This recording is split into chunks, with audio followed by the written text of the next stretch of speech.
What up, homeboys? Today we're gonna do a tier list of all the best DPSers for Season of Discovery Phase 3 Sunken Temple. I think the meta is quite settled now. There has been some balance changes, so let's take a look at it. Of course, we start with the Frost Mage. Meme. It's doing terrible. It's one of the worst specs in the game. I'm sorry. Now we got the Red Paladin, okay? The Red Paladin is a particularly strange spec, okay? First of all, their damage is very middle of the road. Their average damage is trash, but I blame that on the average Red Paladin player being a particular set of skills that we cannot mention in YouTube anymore. But aside from that, the Red Paladin is doing on the top level. The best Red Paladins are doing very decent damage, I would say about A tier. Of course, the Red Paladin, any Paladin has a lot of utility. They got the seals, they got the blessings, they got the auras. So of course you're always gonna want a Red Paladin, especially in Sunken Temple. You need a bunch of blessings for a bunch of stuff, or the dispels too. They can magic dispel, which is killing a lot of people there. So I would say the Red Paladin is a solid A. It's not the best thing, but I would gladly take one because they help so much with the utility, you know? The Shadow Priest. Okay, the Shadow Priest got a new AoE toy now. They got the Void Zone, so they're like not completely useless in AoE. But taking that away from them, their damage is still pretty mediocre. They still got a lot of threat issues, which if you have a Prot Warrior main tank like I am, it's not a huge deal because I should put Vigilance on that guy and he'll never be a threat problem to me. But yeah, I don't think the Shadow Priest is particularly desirable right now. They have some decent utility. I would take one, especially for the Homunculi, man.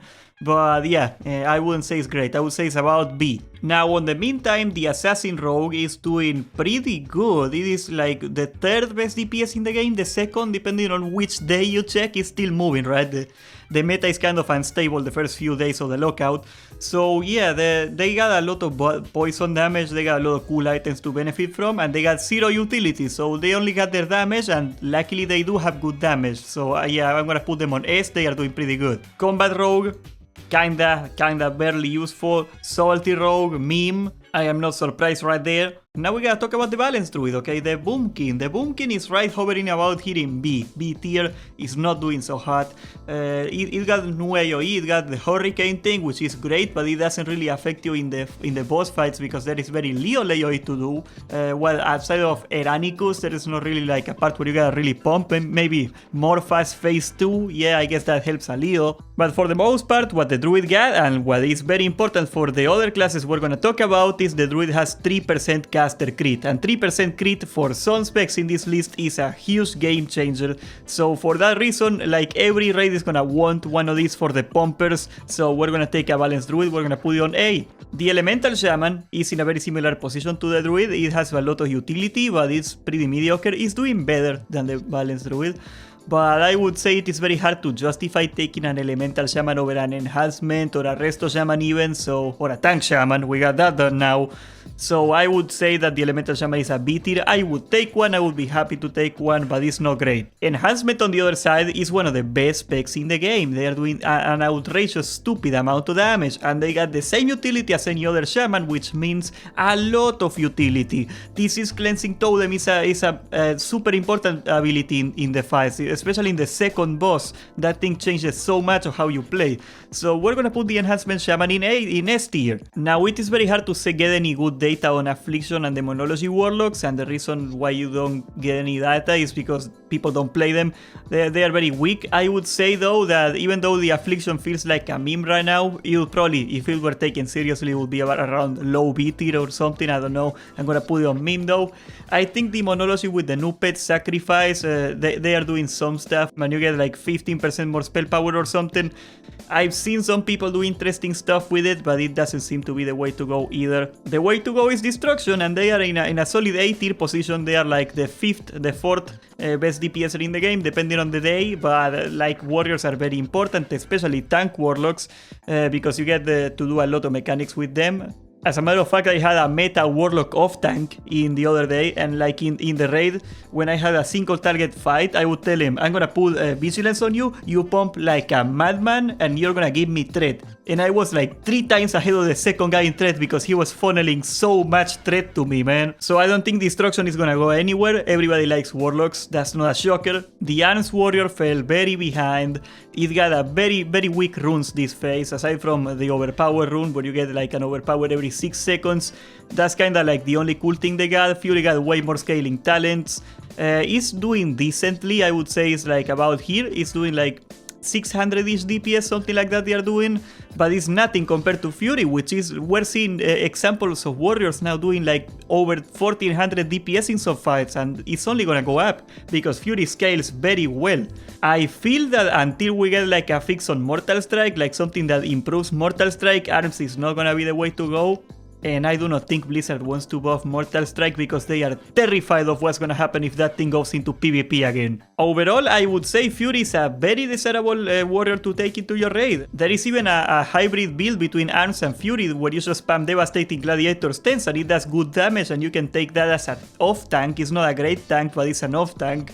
So I guess Arms does have a niche somewhat technically in the meta, but for the most part, if you wanna pump, you go Fury or you go for the weird Glass Stance build. I guess we're gonna need a new icon for Glass Stance on the tier list now, because that's like its own spec of its own, you know, it's not quite either of both. Now we got the Feral DPS, which is pumping a very respectable 750-ish DPS here, like they are doing pretty good. I wasn't quite expecting that. Of course, they got the Catnip, that's the new Lion's Head helmet power shifting thingy. They got it like an enchant, and they also got the other enchant that is for the crowd pummeler. So they got the 2 best items for druids in the game at once, and they will be able to use it on any item. So they are gonna scale a lot more, and I'm not surprised about that. But the DPS is not why you take a feral cat, okay? There is 2 very important things about why you take a feral druid of any kind. First of all, you want Mangle. Mangle increases bleed damage, and in turn that makes any warrior with deep wounds a lot more busted. Everybody wants deep wounds, and this guy makes it so they do more damage. Secondly, Feral DPSers, they can get Leader of the Pack. As you guys know, Leader of the Pack is gonna buff all the melees in the raid, and that is very high scaling and very important too. And not to mention, they got a Battle Rest, they got an Innervate, they got whatever, they got every talent to help the raid. They are very very utility class. So of course we're gonna put the Feral DPS on S tier. Honestly, I am still shocked that it became good. I thought Blizzard gave up on it. So the Beast Mastery Hunter, there is a hybrid build going around where you melee whip and you still got your pet damage, but you still go for flanking strike and melee talents. It's kinda weird. You're going like the melee hunter build, but you're taking Beast Mastery talents and you rely on your pet for a lot of your damage. It's not doing very good. I would say it's barely acceptable, but yeah, it exists. If you really like Beast Mastery, I guess you can take it. Marksmanship on the other side is doing like a pretty decent damage too. They are doing about the same as a Feral Druid kinda damage. Of course, they don't have any of the good utility aside from the Trap Launcher, which is nice. So I'm gonna put them on A, and of course the Melee Hunter is gonna remain in S tier because they are doing a lot of damage. Arcane Mage for DPS became a meme this tier 2. It was barely acceptable and now it's a total meme. If you wanna go Arcane, you're gonna have to heal, my son. But not all hope is lost yet because Fire is still pumping very hard. I gotta say, I am a little surprised that the Fire Mage is not top tier this spec. We're gonna have to see when DPS, when the gear kicks in, where everybody gets best in slot, how much they can do. I assume later in the tier they are gonna get a lot better, but right now they are doing about the same as all the A tier specs right here. They are doing okay, they are doing kinda good.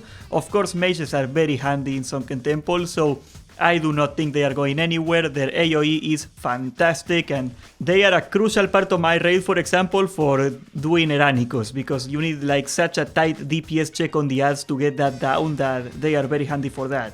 And that takes care of all the DPSs in Season of Discovery. Take a look at this tier list. I think it is less balanced than Phase 2, actually, believe it or not. Even though I am happy because my warrior, my prot warrior is doing very good, yeah, I think they kinda dropped the ball in a lot of specs. Of course, this is the first 2 weeks. Blizzard has a new policy since Phase 2 of waiting 2 weeks before doing big changes because they wanna see how the meta settles before they start stomping on stuff, which honestly, I unironically agree. I think that's the way to go. There is also several bugs on many classes for the new runes. That's what you get when you don't get a PTR. Sorry, my spoilers, I guess. So yeah, there is a lot of changes that are gonna change this meta. We're gonna try to revisit this in 2 weeks, guys. I think in 2 weeks, we're gonna get a really good picture of what the rest of the tier is gonna look like. Subscribe, leave a like, join the Discord, and thank you for watching.